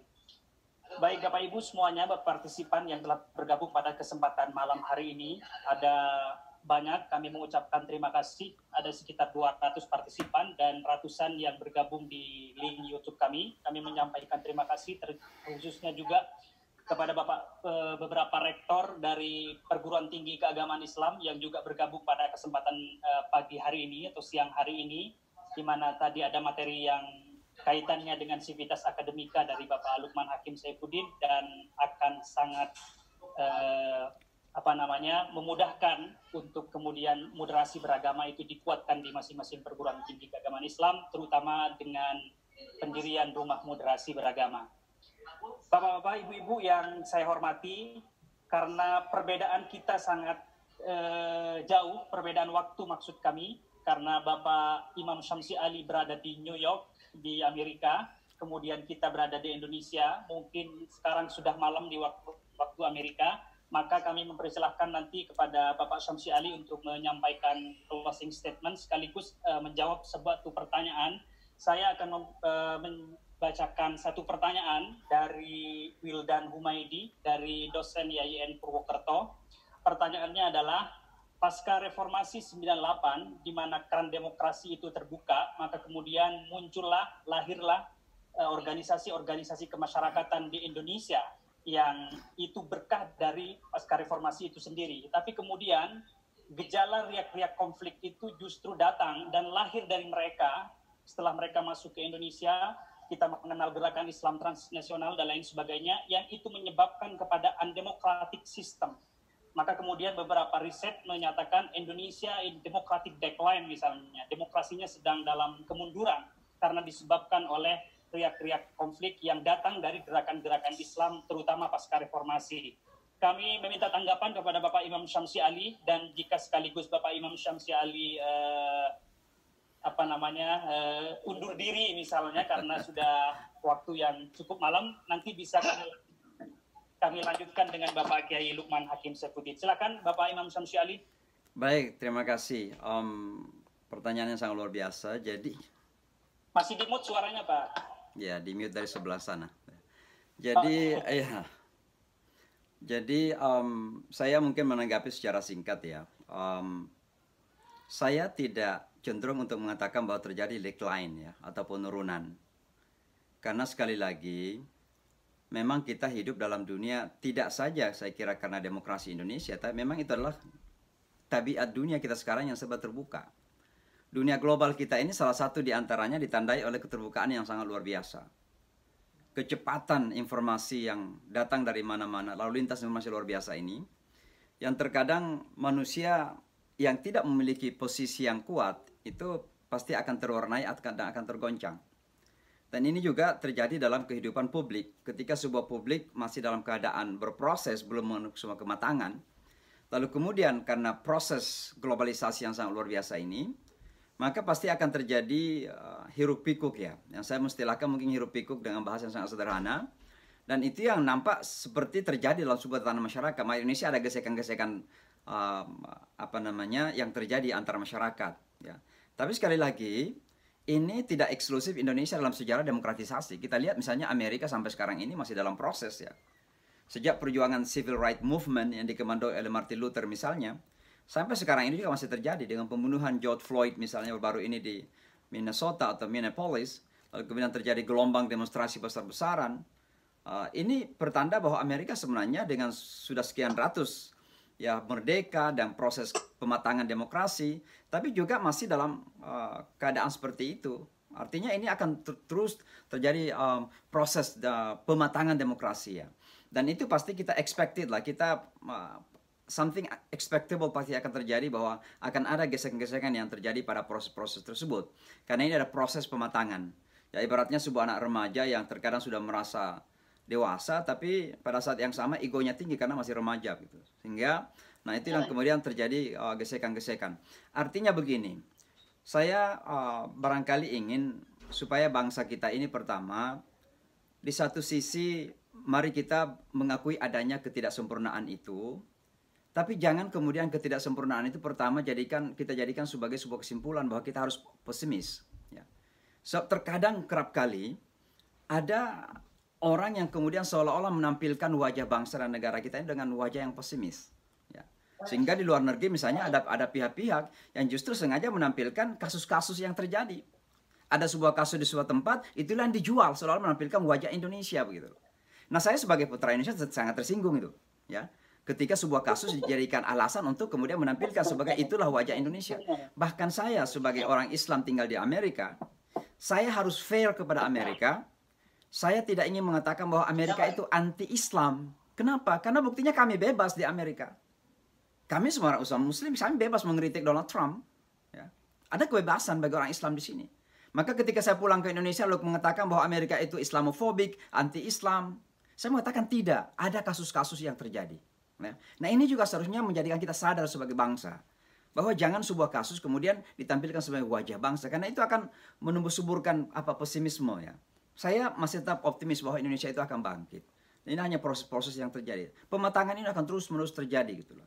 Dan umat Islam ya berada di garda terdepan sebagai kontributor dalam pematangan itu. Saya sangat yakin itu.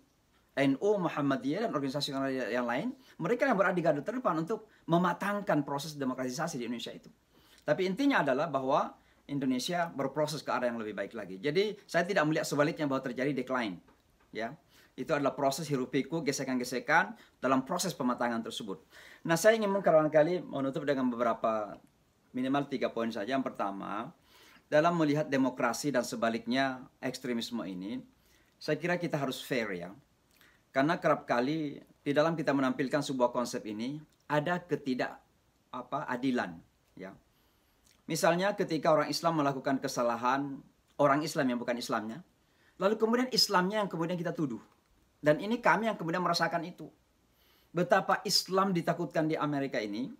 Karena dibangun sebuah frame atau image bahwa apa yang dilakukan oleh orang Islam di beberapa tempat yang tidak sesuai dengan ajaran Islam itu, itulah ajaran agamanya. Ini tidak adil kepada agama.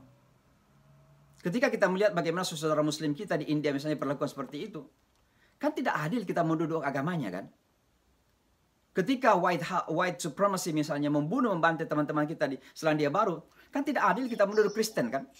Maka saya ingin kita ini fair lah, ya, bahwa agama itu semuanya mengajarkan kebaikan, umatnya itu kemudian yang tidak sempurna dalam membawa, seperti Pak Kiai Lukman tadi menyampaikan dengan sangat gampang sekali, bahwa moderasi itu diperlukan pada pengikut, ya, karena agama itu memang moderat. Tapi bagaimana kita pengikut agama itu harus belajar untuk mengikuti ajaran Islam yang moderat itu. Maka kita fair lah. Ada kemiskinan Islam yang dituduh, ada kekerasan Islam yang kita tuduh. Ya. Dan kami yang merasakan sebagai seorang da'i di tengah-tengah non-muslim, kami merasakan betul bahwa seolah-olah apa yang kami sampaikan itu adalah sumber atau inspirasi ketidakbenaran, ya, dan kekacauan. Nah, ini yang pertama. Jadi kita ingatkan saudara kita, mari kita fair dalam hal ini. Yang kedua, istilah moderasi atau sebaliknya juga ekstremisme, itu jangan sampai kemudian digandengi oleh kepentingan-kepentingan. Saya masih ingat di tahun 2001, saya ini salah satu titel saya di Amerika oleh sebagian media, itu the face of moderate Islam. Jadi wajah Islam yang moderat. Jadi ada beberapa media menyebutkan saya sebagai perwakilan wajah Islam moderat. Saya tentu bangga, ya.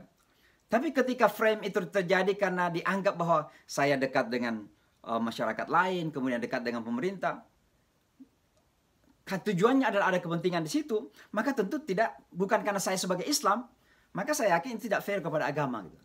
Nah, maka sekali lagi saya kira kita jangan gandengi konsep-konsep yang baik ini untuk kepentingan. Ya, termasuk tentunya di negara kita. Jangan karena misalnya ada pihak-pihak tertentu, mungkin karena pilihan politik yang berbeda, lalu kemudian kita anggap, oh dia sudah kurang Islam misalnya. Atau yang sebaliknya kita anggap sebagai radikal hanya karena pilihan politik. Digandengi oleh kepentingan-kepentingan dalam hal ini. Hati-hati kita, karena itu akan semakin memecah, ya, dan sebagainya. Nah, tentu yang terakhir sekali, mari Indonesia sebagai negara muslim terbesar bangkit dan menjadi tauladan dari negara-negara di dunia. Saya sangat berharap sekali bahwa Indonesia ini bisa bangkit sekali lagi. Kita adalah punya sejarah besar keislaman di masa lalu.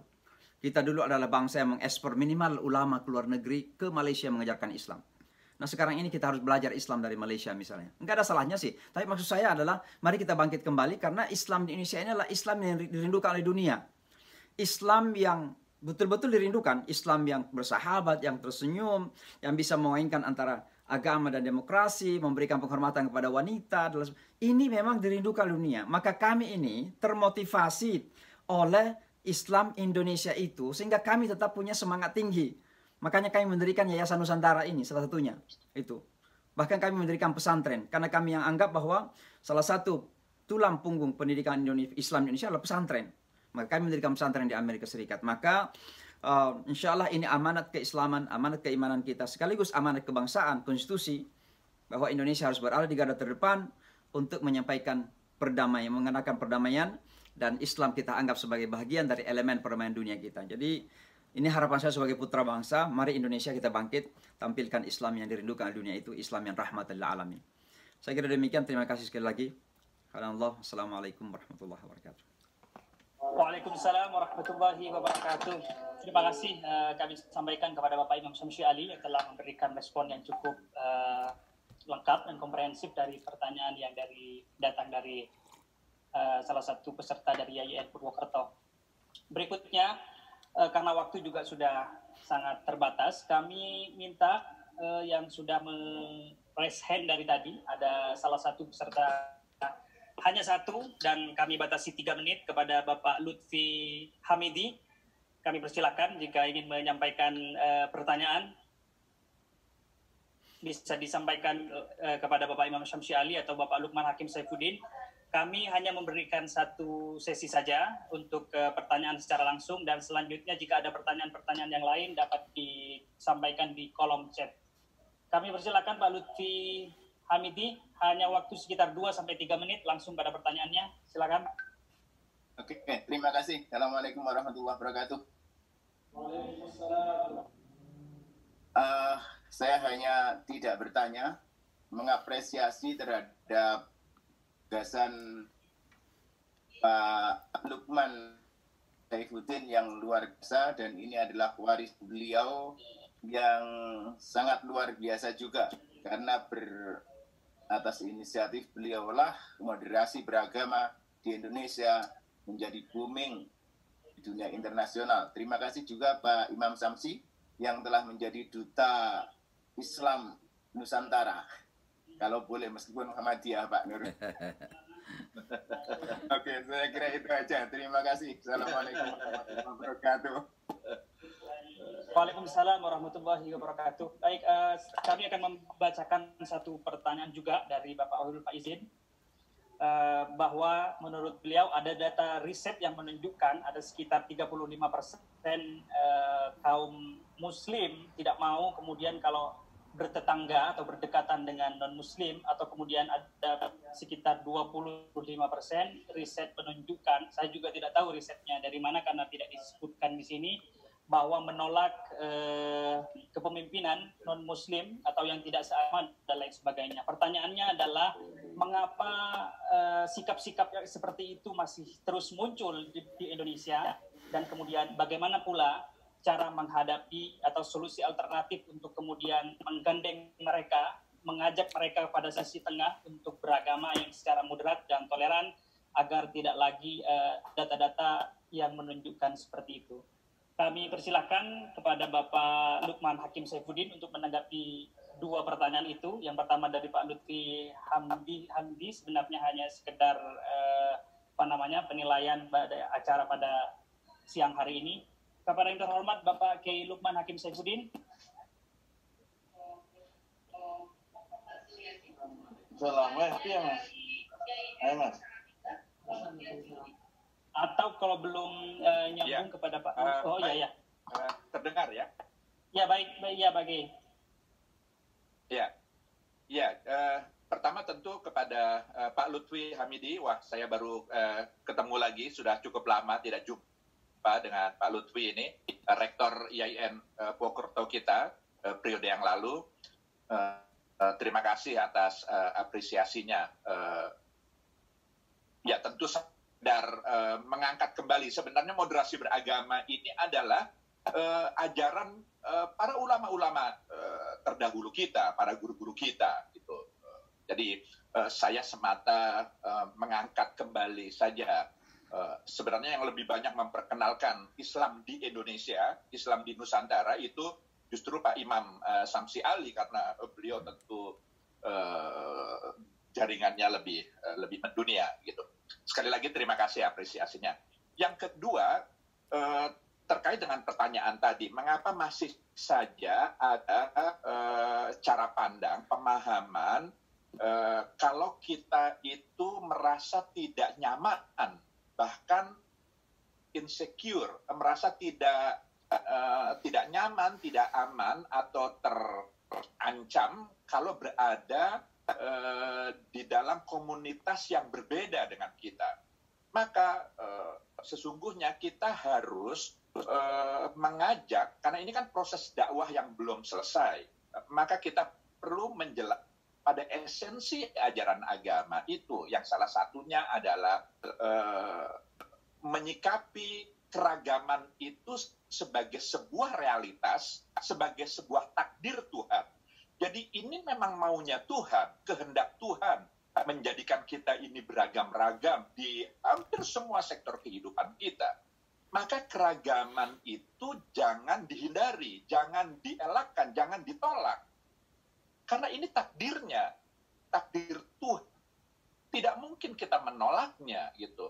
Yang dituntut dari kita bukanlah menyeragamkan segala kemajemukan atau segala keberagaman ini, tapi yang dituntut dari kita adalah menyikapi keragaman itu dengan kebijakan, dengan kebaikan gitu. Nah, hal-hal seperti inilah yang menurut saya harus terus digencarkan melalui proses dakwah kita. Jadi Tuhan sekalipun tidak menuntut kita untuk agar kita menjadikan semua umat manusia itu seiman dengan kita. Jangan kita, bahkan Rasulullah ketika beliau merasa sedih, kecewa bahwa paman Abu Talib itu tidak kunjung juga masuk Islam, Allah langsung mengatakan bahwa itu adalah kewenangan Allah, itu bukan wilayah domain dari manusia, karena hidayah itu dari Allah. Jadi pemahaman-pemahaman seperti inilah yang menurut hemat saya perlu lebih ditekankan, sehingga justru karena kita hidup di tengah-tengah kemajemukan keragaman, bahkan terhadap yang berbeda keimanan sekalipun dengan kita justru dituntut untuk menghormati dan menghargai karena kemanusiaan yang ada pada sesama kita itu, pada diri saudara-saudara kita. Jadi kalau kita menghormati orang lain, itu bukan karena dia itu sedarah dengan kita, bukan karena dia itu saudara kita, atau agama dengan kita, atau sebangsa dengan kita. Bahkan karena dia itu manusia, sesama manusia, yang Tuhan titipkan ruh pada dirinya, bagian dari Tuhan, sehingga lalu kemudian pada diri manusia itu ada bagian-bagian yang kita harus tetap jaga dan pelihara. Dan pemahaman seperti inilah yang lalu kemudian membuat kita tidak perlu terlalu terancam atau merasa tidak nyaman, tidak aman ketika berada di tengah-tengah perbedaan. Demikian. Baik, terima kasih Pak Lukman atas respon dari pertanyaan yang ada. Selanjutnya kami minta kesempatan mungkin yang terakhir ya, untuk sebagai closing statement dari Bapak Imam Syamsi Ali atas apa yang telah disampaikan oleh para narasumber dan juga dari pertanyaan-pertanyaan yang ada dari partisipan, untuk kemudian membangkitkan optimisme kita bahwa moderasi beragama itu menjadi setidaknya kalau istilahnya Pak Lukman Hakim itu menjadi mantra moderasi beragama yang bisa kemudian kita jadikan sebagai pegangan agar hidup dengan cara pandang yang moderat, yang tidak ekstrim, tidak juga tekstual, dan juga tidak liberal. Bagaimana kemudian itu harus diicuantahkan dalam kehidupan sehari-hari. Kami persilakan kepada Bapak Imam Syamsi Ali sebagai closing statement. Iya, saya kira pertama terima kasih sekali lagi atas kesempatan ini, sebuah kehormatan bisa bersama Pak Lukman dan para rektor, Pak Rektor Ian Jember, Pak Lutfi juga dan lain sebagainya. Tentu kalau kita ingin simpulkan bagaimana kita mengejantahkan konsep moderasi dalam kehidupan beragama ini, kita merujuk kepada surah Al-Hujurat ayat 13 itu. Di situ disampaikan bahwa ya ayuhan nasu inna khalaqnakum min dzakarin wa untha wa ja'alnakum syu'uban wa qabail lita'arafu. Kalau saya bisa menyimpulkan ayat itu, pertama, ayat itu mengakui adanya a one human family. Jadi kita ini sebagai manusia itu satu keluarga. Ya. Di dalam keluarga itu ada ragam kemudian, ja'alnakum syu'uban wa qabaila. Ya. Lalu kemudian diberikan kunci. Karena ketika sudah terjadi keragaman, di satu sisi adalah sebuah mersi rahmah, ya, keberkahan luar biasa. Tapi pada saat yang sama, keragaman itu bisa menjadi sensitif. Maka Al-Quran kemudian memberikan kunci. Kuncinya adalah li ta'arufu. Dan kata ta'aruf itu begitu sangat dalam sekali. Kata ta'aruf itu bukan segala saling mengenal.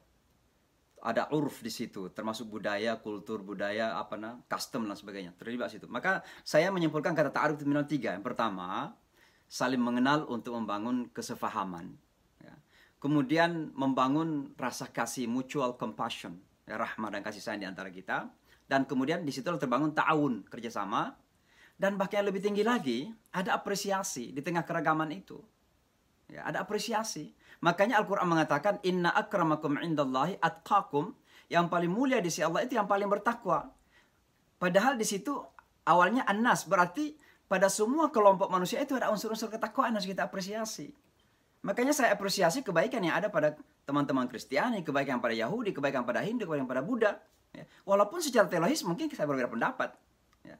Tapi ada nilai-nilai ketakwaan, kebaikan yang mereka bisa sumbangkan dalam kehidupan kita sebagai satu keluarga kemanusiaan itu. Nah, memahami agama seperti inilah kemudian akan membangun rasa sense of moderation itu. Karena memang yang diperlukan dalam moderasi adalah bagaimana kita membangun hubungan yang baik di antara sama manusia ini. Ya. Ibadahnya sendiri-sendiri, mau ibadah banyak sedikit tergantung tanggung jawab kita masing-masing kok. Tapi moderasi itu lebih tertantang ketika terjadi hubungan antara manusia itu. Maka kuncinya ada pada ta'aruf tadi, yang saya istilahkan ada 3 kata penting tadi itu. Saya kira itu, terima kasih banyak sekali lagi. Saya ingin menyampaikan penghargaan sungguh-sungguh kepada IAIN Jember. Mudah-mudahan kita tetap dijaga oleh Allah Subhanahu wa taala. Assalamualaikum warahmatullahi wabarakatuh. Waalaikumsalam warahmatullahi wabarakatuh. Terima kasih Bapak Imam Syamsi Ali. Kami yang mengucapkan banyak terima kasih atas kesempatannya, atas kesediaan waktunya untuk kami. Karena live dari New York ya perbedaan waktunya cukup banyak ya. Mungkin di sana sudah malam hari dan di Indonesia saat ini sudah jam 11 lewat 4 menit. Ya, di sini udah lewat. Ya, di sini udah lewat tengah malam ya jadi. Iya, we are in different time. Pertama adalah Indonesian time ya, yang tadi Profesor Greg Barton juga dari Australian time, kemudian Bapak Imam Syamsi Ali dari New York time. Kami ucapkan